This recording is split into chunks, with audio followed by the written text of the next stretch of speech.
Nostradamus saw it coming. 3 countries that will fall in 2025. A nation on the brink. A silent collapse from within. Not 1, but 3 countries standing on the edge of destiny. In 2025, the signs are no longer subtle, they're flashing red. Political unrest, economic fracture, and rising discontent are echoing the centuries-old warnings of Nostradamus. And what's most chilling, he may have seen all of it coming. This is not mere myth or speculation. These are prophecies carved into poetic verse over 450 years ago, verses that eerily mirror the headlines of today. For generations, his words have danced between mystery and revelation, touching on world wars, fallen empires, and turning points in human history. Now, as we enter a year laden with uncertainty, the question is no longer if his predictions are coming true, but which countries will fall and why. Welcome to the Journey of Wisdom, where we explore the ancient teachings, prophetic insights, and deeper patterns shaping our world today. If this topic speaks to your curiosity, remember to like this video, share it with fellow seekers, and subscribe to uncover more timeless truths. And if you're ready to go beyond the surface, into a space where history, mystery, and meaning converge, consider becoming part of our growing community here at the Interconnected Zone. Get early access, exclusive content, and connect with others who, like you, seek the wisdom behind the world's most enduring questions. Let's begin. Number 1. The Prophet Nostradamus. Nostradamus, the 16th century seer whose cryptic quatrains have echoed through time, remains a figure both mysterious and compelling. For centuries, people have turned to his words during times of uncertainty, wondering if he truly foresaw the course of history, or if we simply find meaning in hindsight. From interpretations linking his verses to the rise of Adolf Hitler, to those claiming he predicted the devastating attacks of September 11, 2001, and even the sweeping global disruption of the COVID-19 pandemic, believers and skeptics alike have tried to make sense of his poetic riddles. Yet now, as we stand at the doorstep of 2025, curiosity is rising once more. Did Nostradamus see what's coming next? And if so, what does that mean for us today? Among his many quatrains, some researchers and enthusiasts point to a series of cryptic warnings that suggest significant upheaval for 3 prominent nations, countries that have long held power and influence in shaping the modern world. These references are often vague, as is typical of his style, but they hint at economic breakdowns, leadership crises, and internal divisions that may erupt into something far greater. While names are never explicitly mentioned, the symbolism and timeline suggest that global powers may not be immune to decline, no matter how stable they may appear today. These aren't just doomsday predictions to be feared. Rather, they are reminders that even the strongest foundations must be maintained with care, transparency, and unity, or they begin to crack. In today's world, where political polarization, economic disparity, and environmental strain are growing more visible, these interpretations hit close to home. The message isn't to surrender to fear, but to awaken to awareness. We, as citizens, can reflect on the role we play within our own communities and nations. Are we nurturing resilience or adding to division? Are our leaders held accountable, or are we asleep at the wheel? History has shown us that great societies rise not only through conquest, but through compassion, wisdom, and shared purpose. If Nostradamus's words indeed warn of coming challenges, perhaps their value lies not in predicting fate, but in urging us to prevent it. As 2025 approaches, it's not prophecy we need most, but presence, mindfulness, and courage to face uncomfortable truths. Whether you believe in Nostradamus or not, his legacy offers a mirror, a call to pay attention, to care deeply, and to act wisely before forces beyond our control shape a future we could have changed. Number 2. 3 countries that will fall. 1. United States, a leader's fall and national division. Let's take a closer look at one of the most talked about quatrains from Nostradamus, the one that many believe holds a chilling warning for the United States in the year 2025.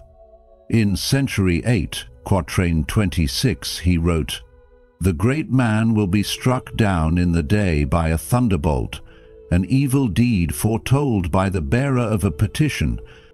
This verse has long sparked fascination and fear, often interpreted as a foretelling of the fall of a powerful leader. But what if it's not just a memory of history, but a message for our near future?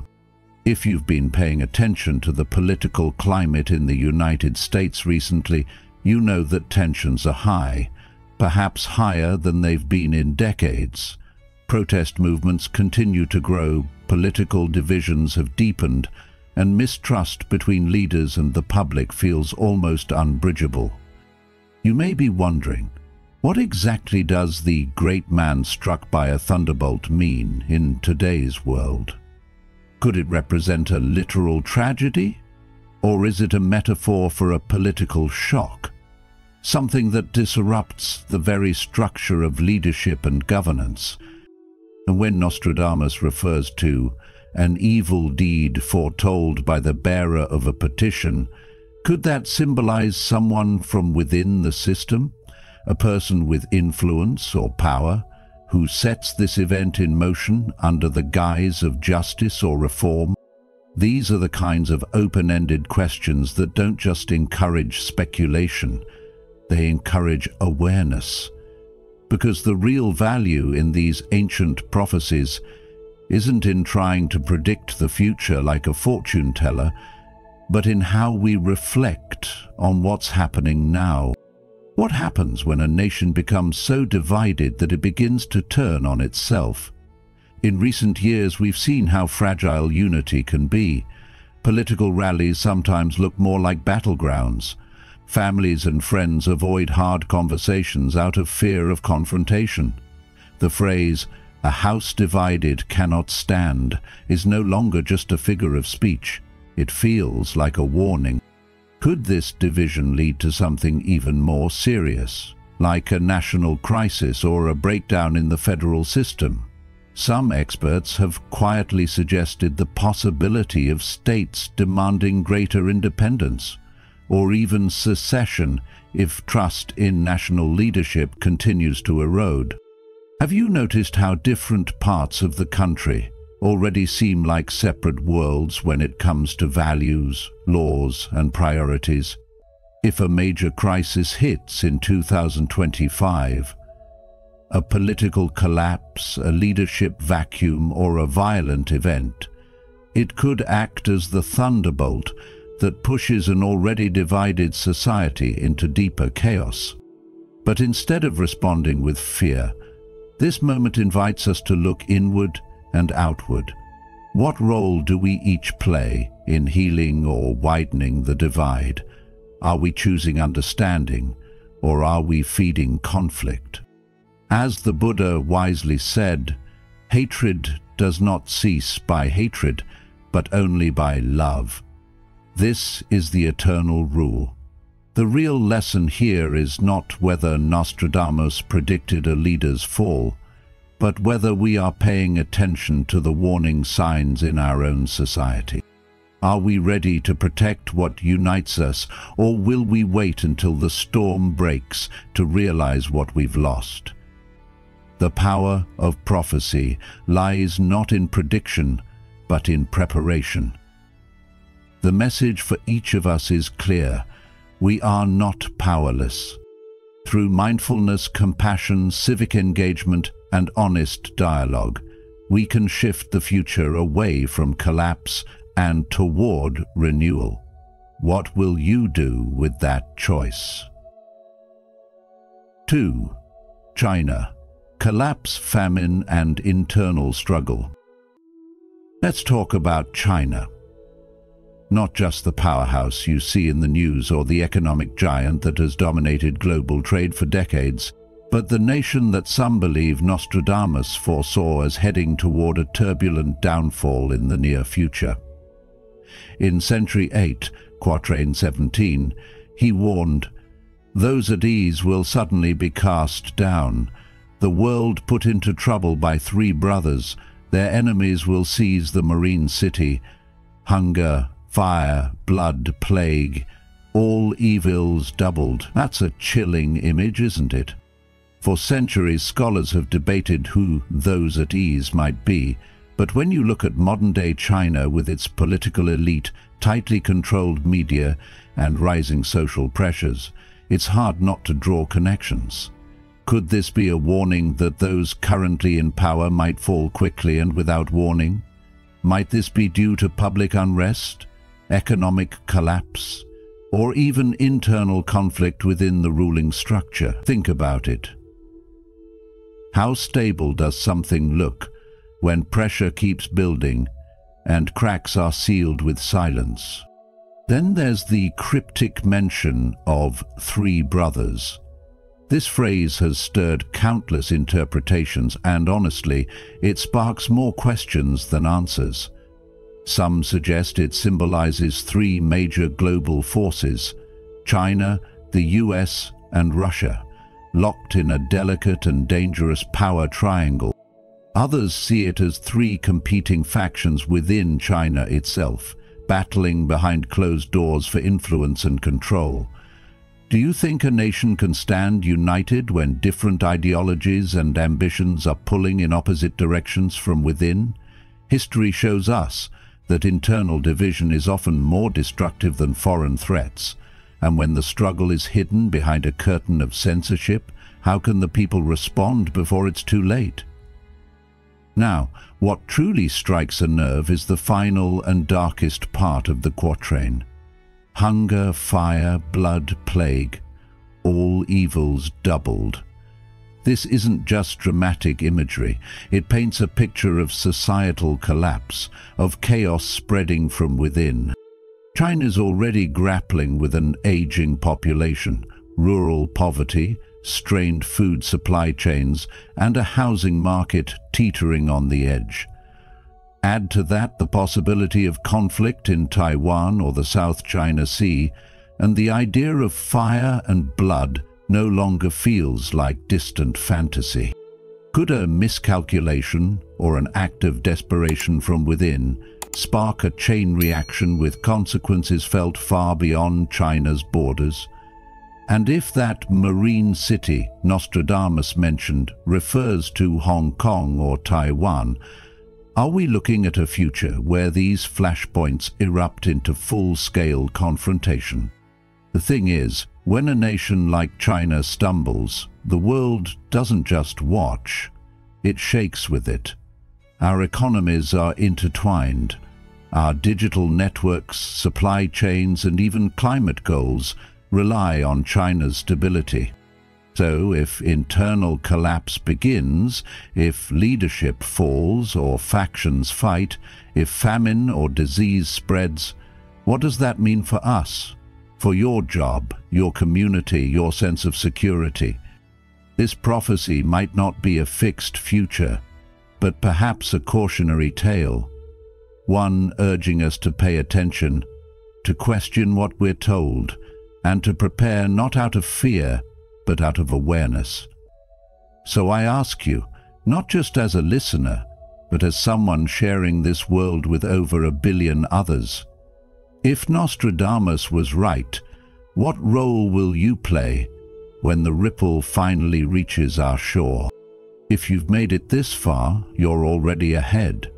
Curious and open to the powerful insights that history and prophecy can reveal, comment below with Future Watcher to show you're ready to face what 2025 may bring. Don't click away just yet.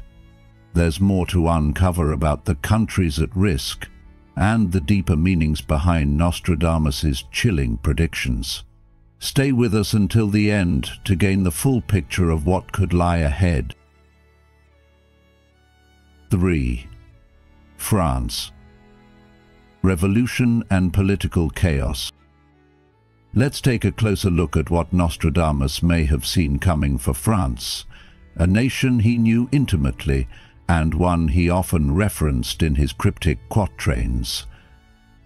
In Century 1, Quatrain 14, he wrote, "From the enslaved populace, songs, chants and demands, while princes and lords are held captive in prisons.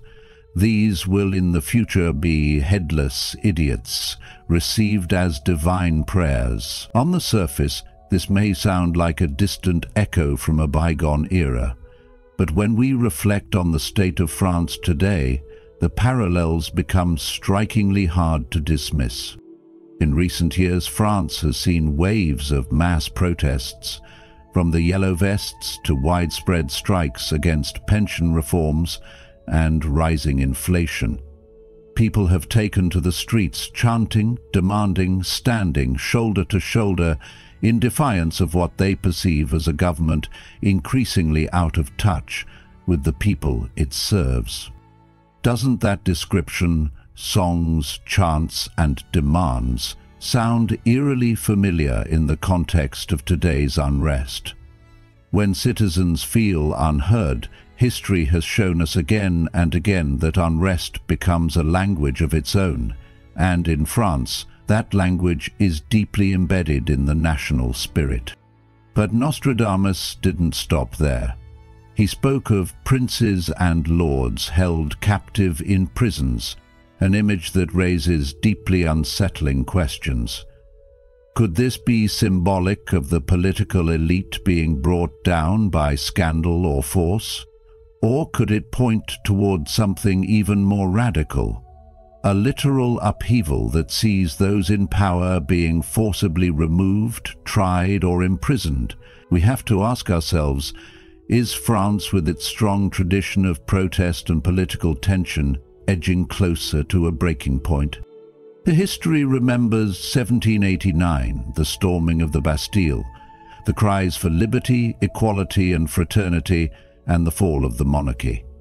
Are we seeing early signs of another major rupture in the social contract, where people reject what they view as incompetence, corruption, or betrayal from those in power?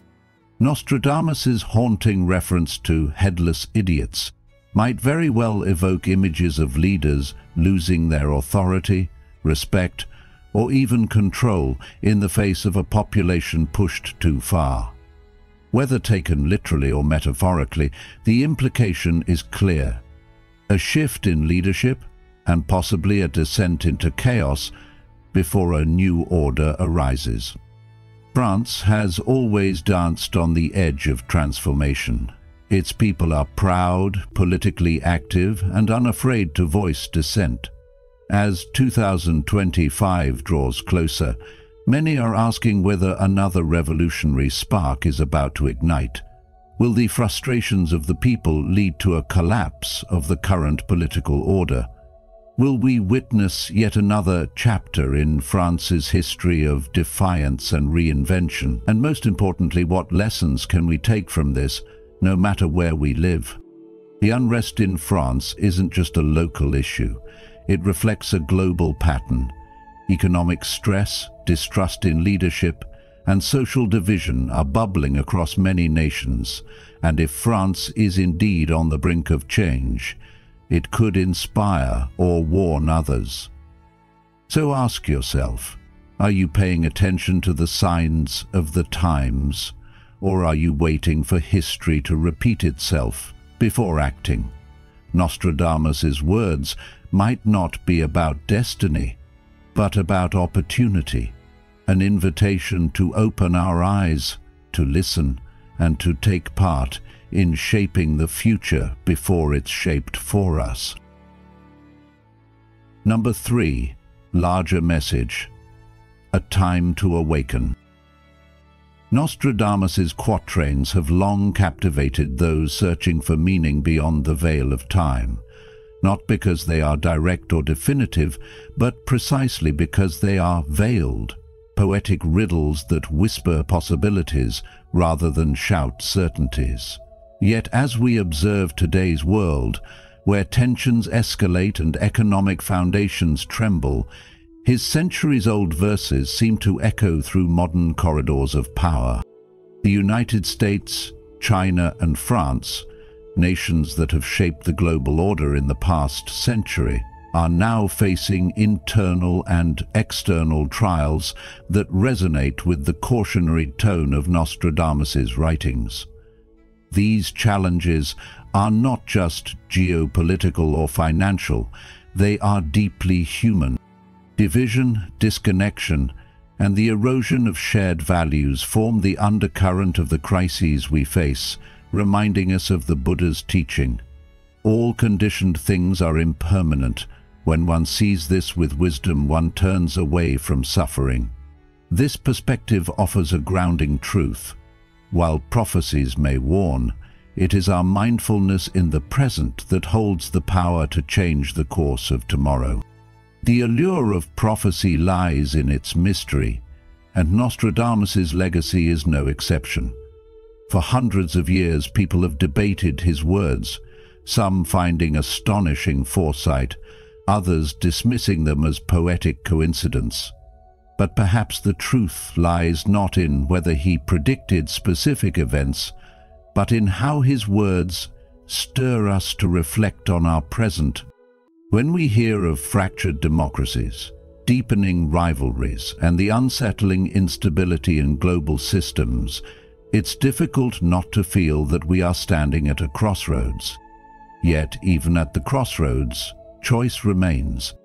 The idea that 2025 could be a turning point is not just a claim rooted in mysticism.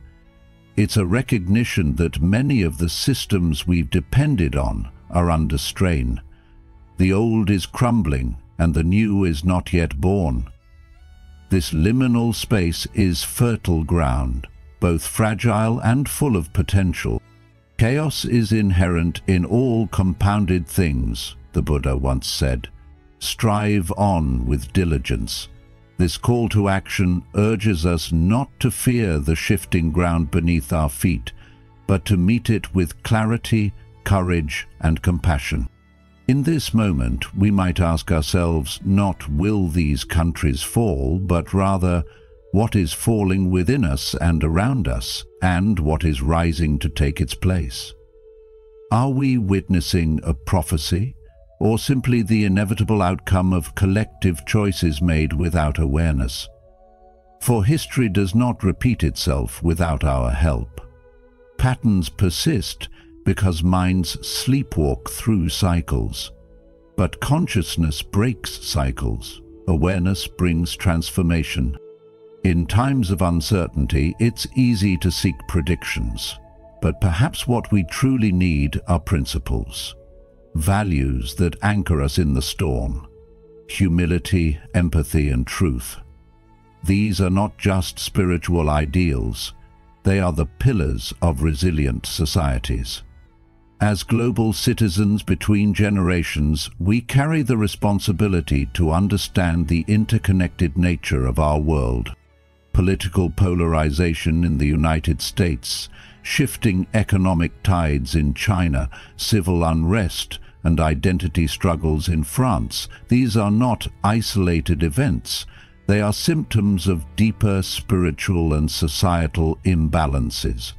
But nothing is fated. The future is not written, it is built, day by day, choice by choice. So as we ponder the mysterious verses of a 16th century seer, let us also listen to the wisdom echoed in the stillness of our own hearts. Instead of asking whether Nostradamus was right, We might ask, what am I doing today to ensure that my life and community do not follow a path of collapse? Share your reflections with others, not just online, but in real conversations. Look beyond headlines and into the eyes of your neighbors. Seek not only signs, but understanding. For in a world moving so fast, perhaps the most revolutionary act is to slow down and see clearly. And in doing so, we become less concerned with whether predictions come true, and more focused on what kind of world we are choosing to create. With our thoughts, we make the world, said the Buddha, and in 2025 and beyond, may our thoughts be wise, our actions compassionate, and our future shared. Thank you for tuning in to today's video. Nostradamus saw it coming. 3 countries that will fall in 2025. We truly appreciate your time and curiosity. If this topic sparked your interest or raised questions, we'd love to hear your thoughts in the comments. Feel free to share your perspective, or if you're just joining us for the first time, comment "I am a newbie." And if you've been with us for a while, drop "I am awakened." Your presence and engagement help keep this journey alive. Ready to dive deeper?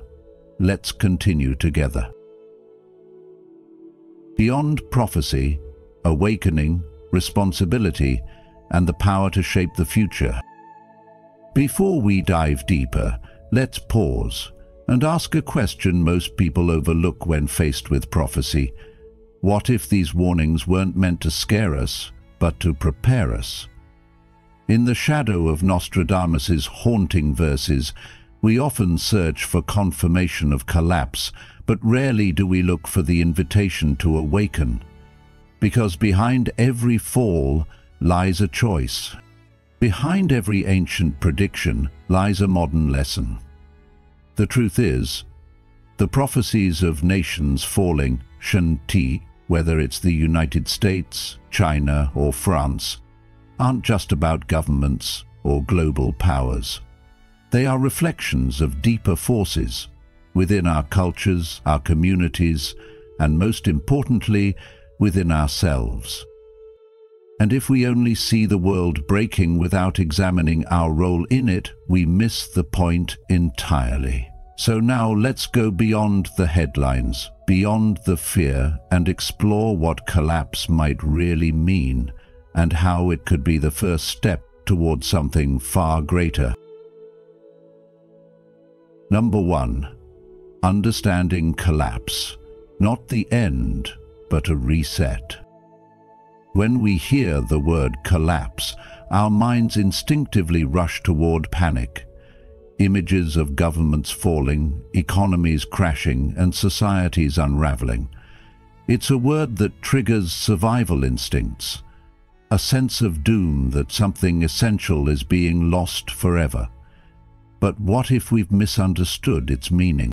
In many ancient philosophies and spiritual traditions, including Buddhism, Stoicism, and even indigenous worldviews, collapse is not an end, it is a necessary clearing, a painful but vital process that strips away what is no longer working so that something wiser, more aligned, can rise in its place.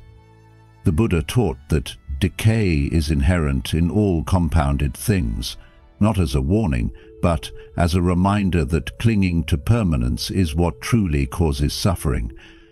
And in the writings of Stoics like Marcus Aurelius, we are reminded that obstacles are not roadblocks, but catalysts. The impediment to action advances action. What stands in the way becomes the way. When we look at the 3 countries highlighted in Nostradamus's prophecies, the United States, China, and France, we are not witnessing fated ruin, but perhaps long overdue reckoning. Each of these nations, powerful in their own right, has cultivated systems built on speed, control, or tradition, and yet those very systems are now showing signs of deep internal strain. This doesn't mean they are destined to fall into oblivion. It means they are being confronted by the consequences of their own contradictions. Political division, censorship, inequality, cultural disconnect. These aren't just national issues, they are human ones.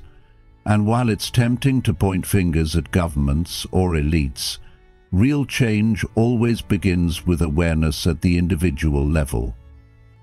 Think about your own life for a moment. How many times has something had to break before something better could begin? A job lost that led to a new purpose. A relationship ending that opened space for growth. A belief shattered that allowed truth to emerge. Nations go through the same cycles. Collapse, in this sense, is not an erasure. It is a reset. It's a chance to rebuild from a deeper understanding of what truly matters. And so the warning signs we see around the world in 2025, social unrest, broken trust, institutional fragility, aren't just alarms. They are invitations. An invitation to reassess what we value, to decide whether we continue defending the old or step bravely into the unknown to build the new. Yes, there is fear in collapse, but there is also clarity. There is truth. And if we choose to see it that way, then perhaps Nostradamus's darkest predictions are not prophecies of doom, but the beginnings of a collective awakening. Number 2. The hidden role of the individual in a nation's fate. In the face of rising political turmoil, economic uncertainty and societal division, it's easy to feel powerless, as if the fate of nations lies only in the hands of presidents, generals, and corporate leaders. But history tells a different story. Behind every revolution, every movement, every turning point in civilization, there are ordinary people, teachers, workers, artists, parents, who made decisions in the quiet corners of life that rippled into collective transformation. The truth is, you are not small. Your thoughts, your actions, your conversations, they carry the power to influence more than you may ever see. The collapse or renewal of a nation does not begin in a palace or a parliament. It begins in the human heart. Ask yourself, in times of conflict, do you choose curiosity or condemnation? Do you amplify fear or extend understanding?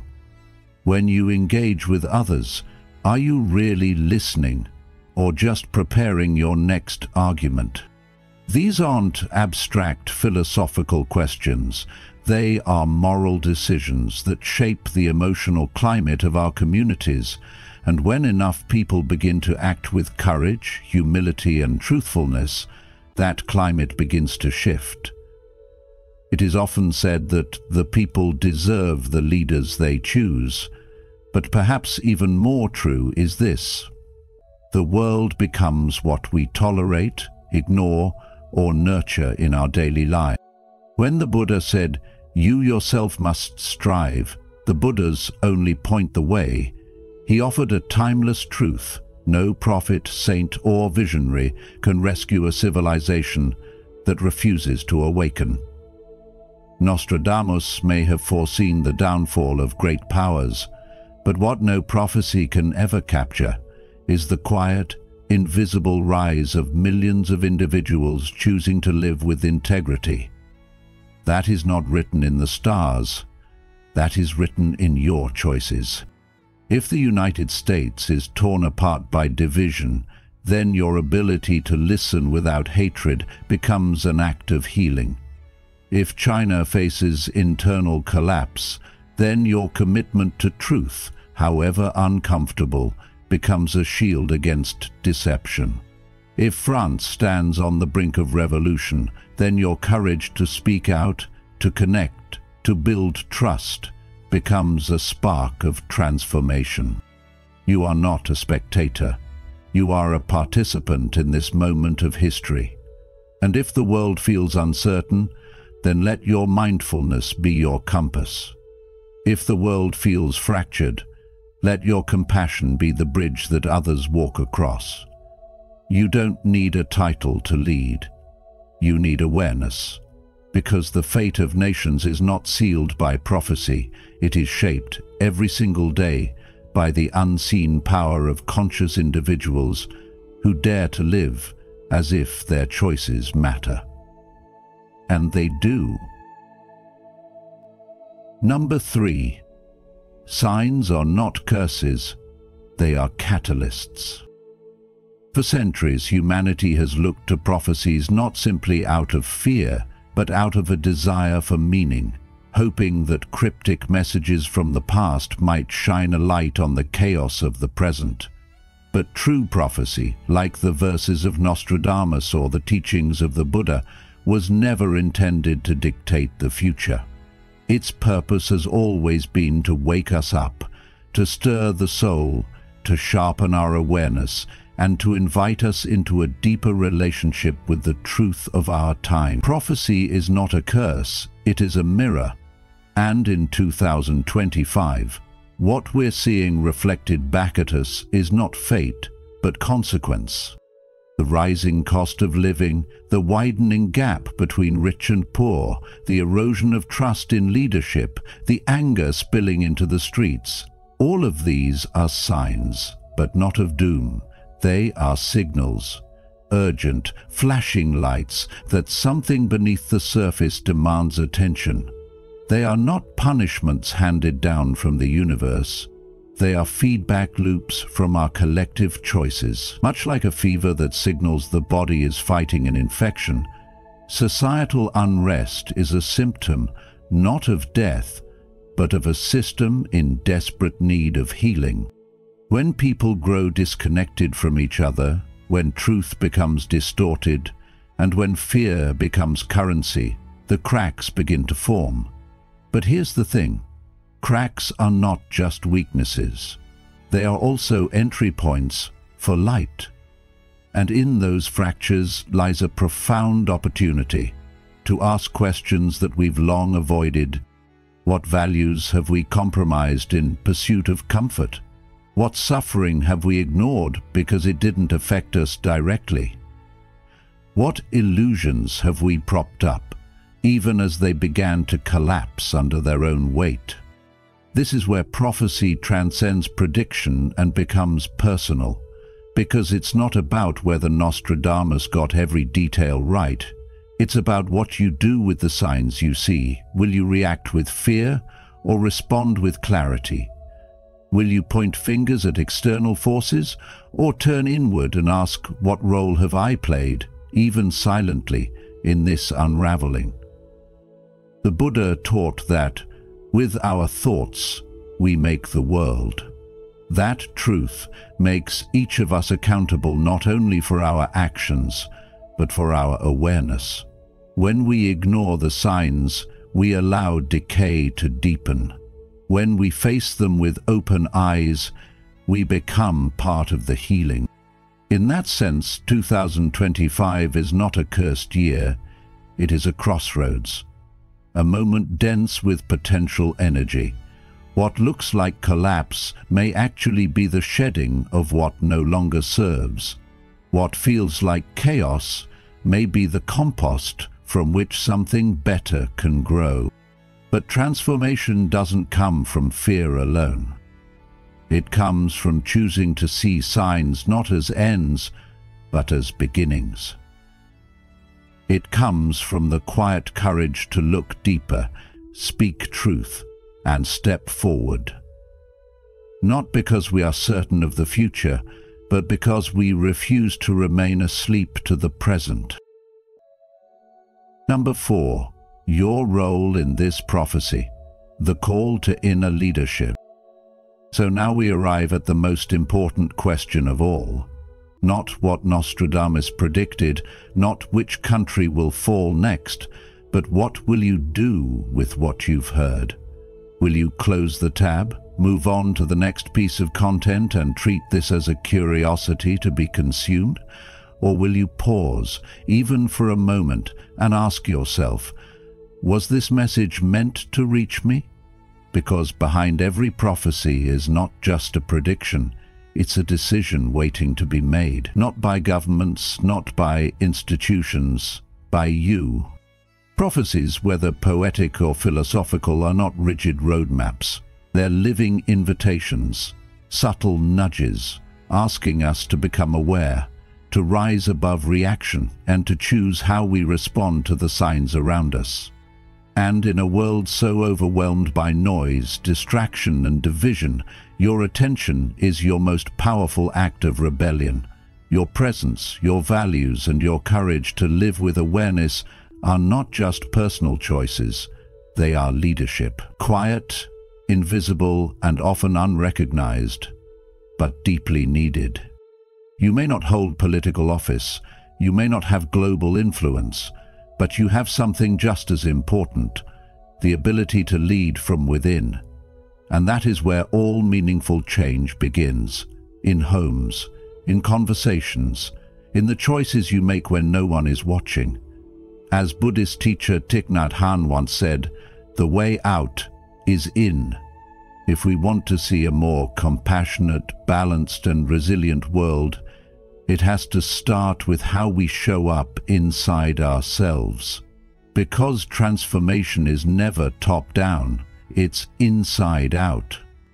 Whether you live in the United States, China, France, or anywhere else, the reality is the same.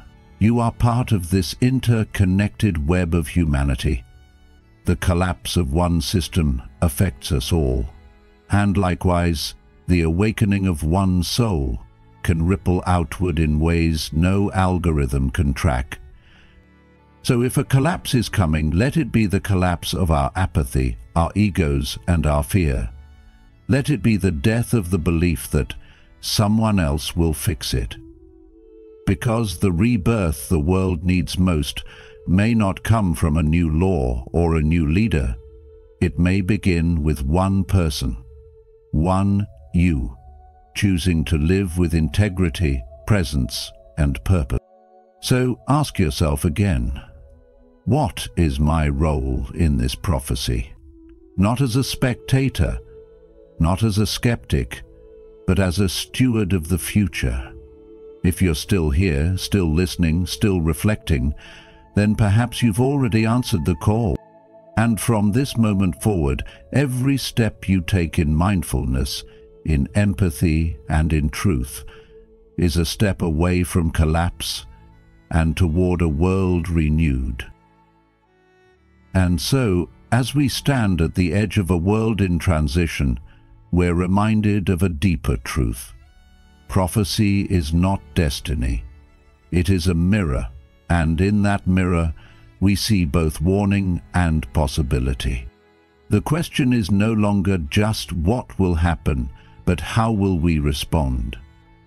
If this video sparks something in you, curiosity, reflection, or even discomfort, let it guide you inward, toward greater awareness.